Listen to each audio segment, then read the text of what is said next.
As someone who can rarely ever sleep through the night, I constantly am awakened by anything. This has really actually been helping me to stay asleep for longer. It's actually packed with great things that help you sleep, help reduce your stress, and could even help you lose body fat while you sleep. On the first night taking Night Shred, I slept incredibly well and, more importantly for me, woke up feeling rested. I've been taking it for the past 2 weeks, and within the hour of taking the capsules, I'm out like a baby. So whilst I haven't been using this as a weight loss product, and I think actually that would be a longer term process, what I have experienced are benefits and improvements in my sleep immediately from dose 1. Personally, I feel like it has helped me a lot as far as in a little bit of shredding here and there, and overall just getting like a really, really good night's sleep. I've been loving this. I do recommend it if you guys have been looking for something like this.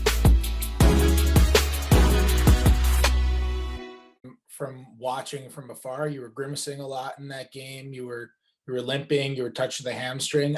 How healthy would you say that you were in that game, and what was that experience like fighting through that injury to play? I don't know what percentage. Obviously not 100. I mean, we all know that. I can't really put a percentage on it. I know there's a lot of limitations to things that I can and can't do. But you know, it becomes a mind over matter thing, and obviously it loosens up throughout the game, and you just try to control what you can and try not to, you know, overextend your body or put yourself in, you know, unfortunate situations. So obviously early on was going to be tough. I knew that. I mean, I haven't played in a week. I haven't done anything. I haven't seen 5-on-5 in a minute. So I knew that was just going to be an adjustment and just trying to more or less try to figure out what I can and can't do, and, you know, kind of go from there. First quarter was definitely rough, but more than anything, just staying with it and staying confident. Eventually, you know, the game will open up, which it did. Yeah, what allowed you? You seem to be at least moving better in the second half. What allowed you to kind of get that burst in the second half? Well, in the first quarter, I think we had my hammy taped, and it was like tugging a little bit too much on that area, and so I took it off. And actually, when I took it off, I felt a little bit better. I played with a compression sleeve on as well too. So, you know, it felt better once I took the tape off.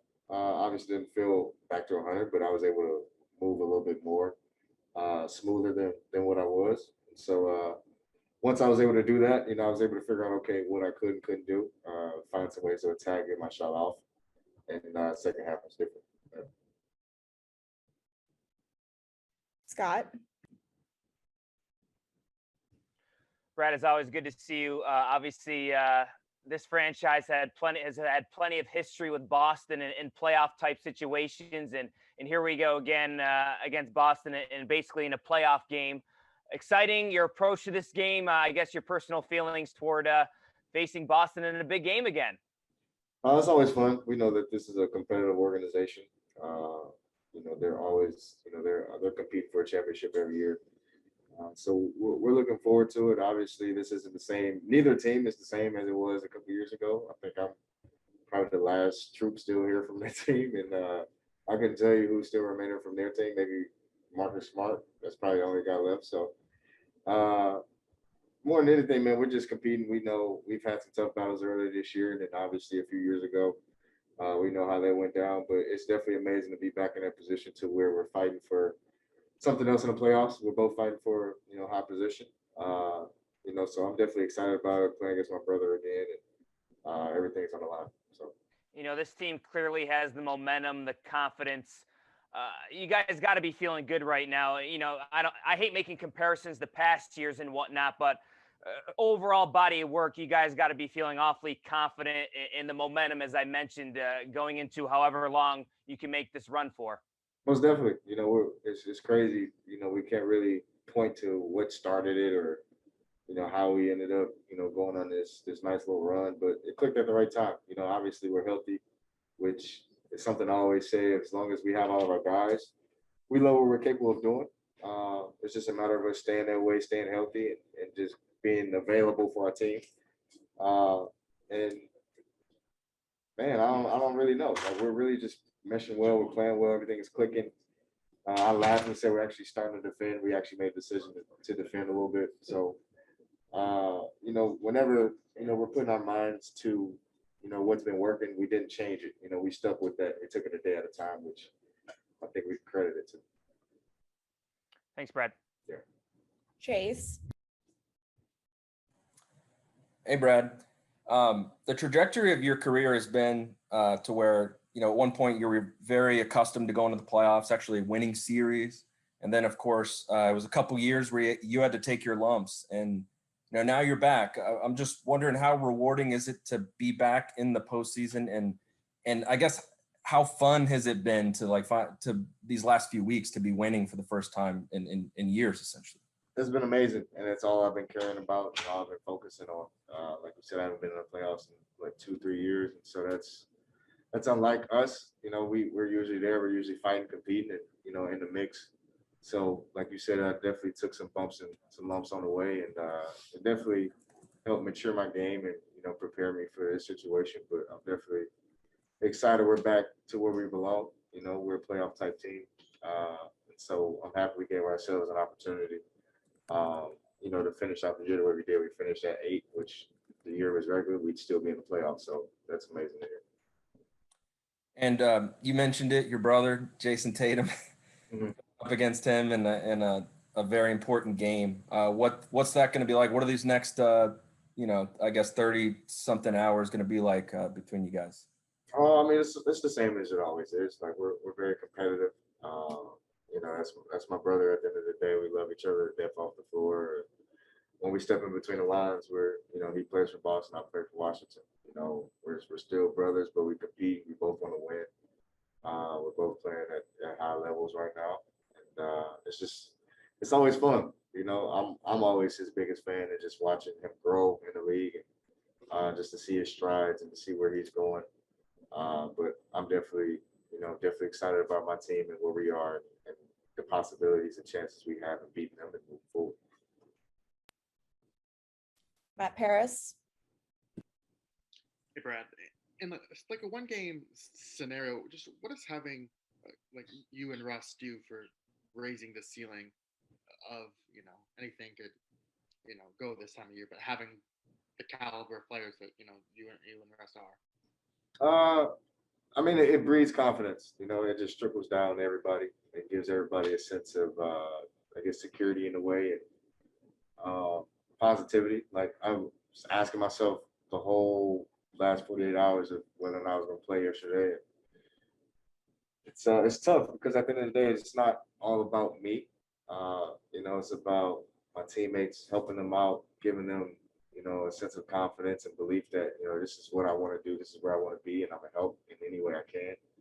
And it took a while for me to realize, you know, how important that part of the game is, you know, being available for your team, being there, encouragement, and all of that, great body language. Like, all of that plays a factor into being a good leader. And so I've definitely learned that along the way through this year. And yesterday was a testament to that, you know, just being available for my team, regardless if I was 100% or not, you know, just understanding how impactful you still can be.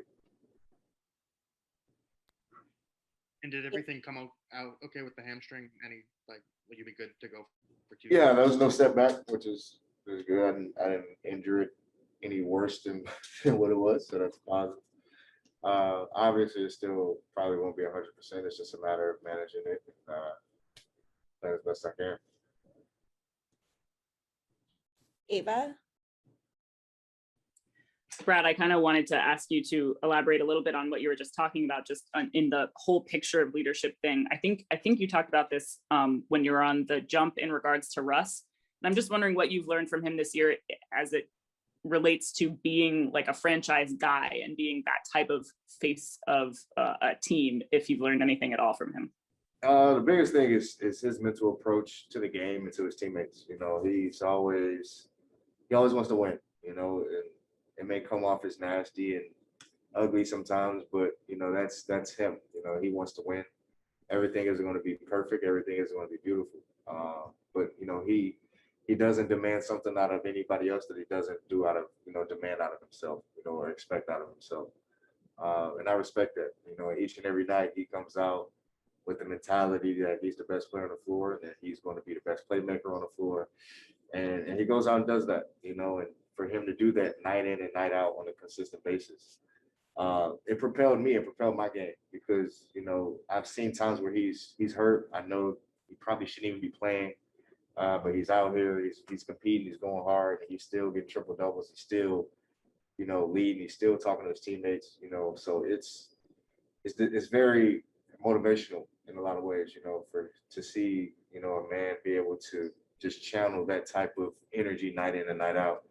And it's just all about mental toughness. You know, his mental confidence in where he is in his game and his life is, you know, nobody can hinder it. Nobody can touch it, you know, and I think that's something I'm trying to grasp to my own. And then the win you guys had against Boston on Valentine's Day was kind of one of the high points for you guys. It started off like that first really big stretch. Do you go back to that game and say, okay, here's what we can replicate from that situation, or not at all, because your roster was pretty different at that point? Yes and no. Like I can't. Like our roster is, like you said, has been so up and down this year. We've had a lot of guys we've been hurt. We've added, you know, guys from G back and forth between their sides and 10-day guys. So it's like our team hasn't been, the fully outlook of it hasn't been the same the whole year. So I won't necessarily say that. And I think the last time we played them was a 1 o'clock game, and I don't think everybody's ever ready for a 1 o'clock game. So, you know, we know there'll be a different team tomorrow. We're a different team, definitely, especially after the trade deadline. So I'm definitely excited and curious to see how everything goes tomorrow. Thanks, Brad. Yeah. Last question to Neil. Hey, Brad, you are correct. You and Marcus Smart are the only remaining members from 2016-17. It's me versus Marcus tomorrow. Yeah. For your hamstring, can you kind of take us through how you come to the process of, okay, yes, I am going to play for the Hornets game versus, you know, you obviously didn't play for the Hawks and Cavs, and obviously, you know, I'm sure you're progressing. And does the training staff ever tell you something like, well, you can play, and, you know, most likely, you know, you won't re-aggravate it, you won't make it worse? Because I think, you know, that's always a concern with hamstrings. Yeah. So I definitely get my feedback from our team docs, our trainers and everything first. The biggest thing for them is they say, I know my body better than anybody, and I'll tell them the same thing. So it ultimately comes down to me making the decision. It's never easy.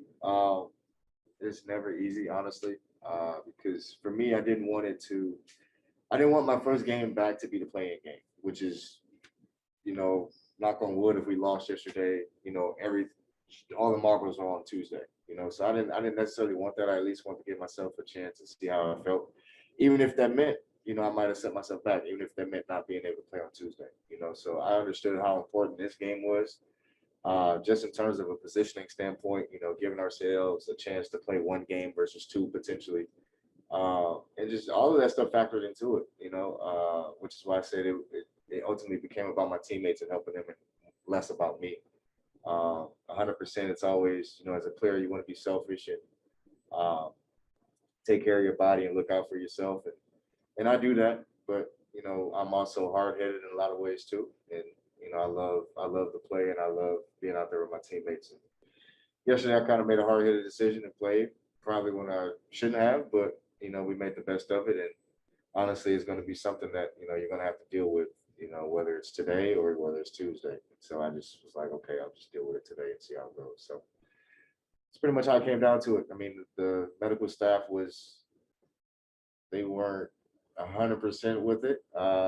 Some guys were, some weren't, but, you know, I think that's what I respect and love about our group. You know, I get that, I get a good mix of both. I get devil's advocate, you know, on either side. So, you know, I definitely credit our staff, you know, for the diligent work that they did and for the information that they shared with me, and giving me some confidence to be able to go on the floor, for sure.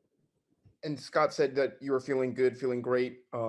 How would you say, is it just regular soreness that you would expect? Is it feeling as good day after as you could hope it was? I feel good. I would say I'm not as sore as I thought I would be. I'm not as beat up as I thought. Like, I feel pretty good. Still a little bit sore, but obviously treatment will be my friend in the next 24 hours. So. Let's get ready for HoopJab.